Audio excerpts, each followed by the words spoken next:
Well, the answer for the question one is not appropriate, because have a suicide thought is a good enough reason to take a direct verbal warning seriously and take a precaution action, like warning the parents that their underage daughter has a suicide thought, and for the worst case already have a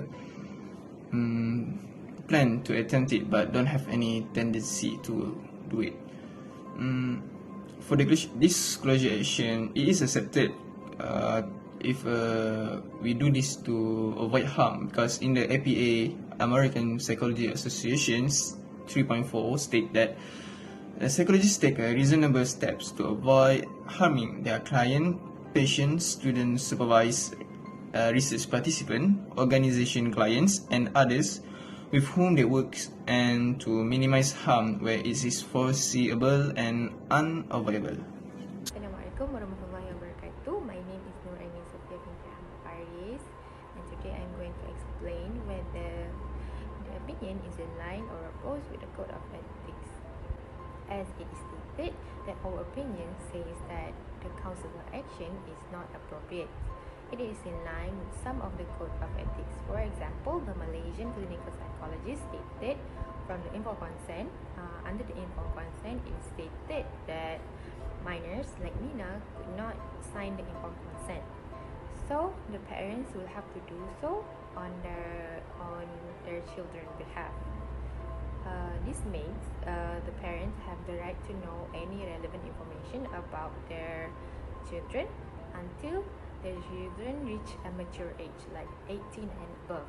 As well as under 4.05 disclosure, it is stated that the counselor cannot assure to keep secrets from parents who have legal custody, even while it is ethically required to be transparent about how the relationship is organized and how the information will be communicated. Lastly, in APS Code of Ethics, it is stated under confidentiality, and it is stated that the counselor, it is best for the counselor to disclose the confidentiality in order to protect the client from any potential harm. This harm doesn't have to be immediate or to be specified in order to be disclosed. So the consequences for this case, because of the counselor action, Mina might attempt the suicide, and counselor will be sued, fined, and lost his life career, because Mina is still underage, and she is 16 years old, not 18 to above. With this, her parents have a right to know what happened to their daughter, more or less having a suicide thought with a few plans to attempt it.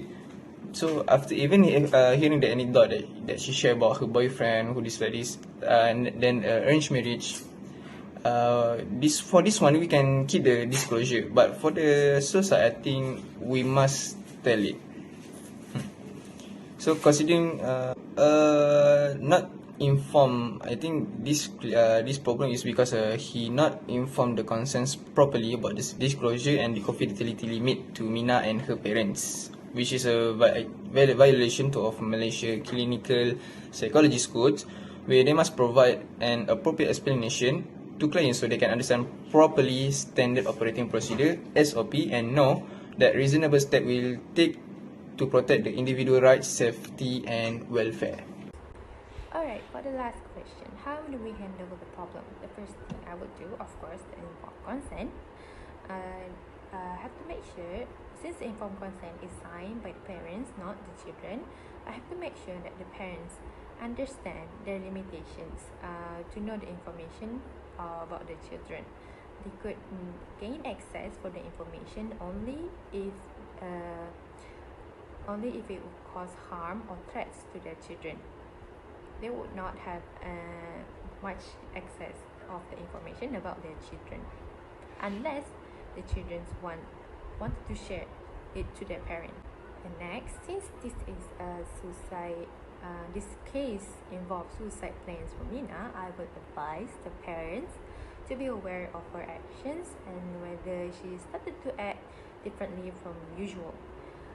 For example, does she started to space out or like to get in high places, or she started to say goodbye out of nowhere, or she even gives out her favorite items to other people, or even withdrawal from family and friends. And then I would advise the parents to hide away some of the dangerous objects like knives, pills, ropes, or any fragile object like glasses or mirrors, in order to avoid Mina from attempt suicide. Lastly, I would discuss with Mina whether she wanted to share with her parents about her issues, and gently solve it together with her parents. Because in my opinion, the most of Mina's problems arises due to her parents' action. That is all from us. Thank you.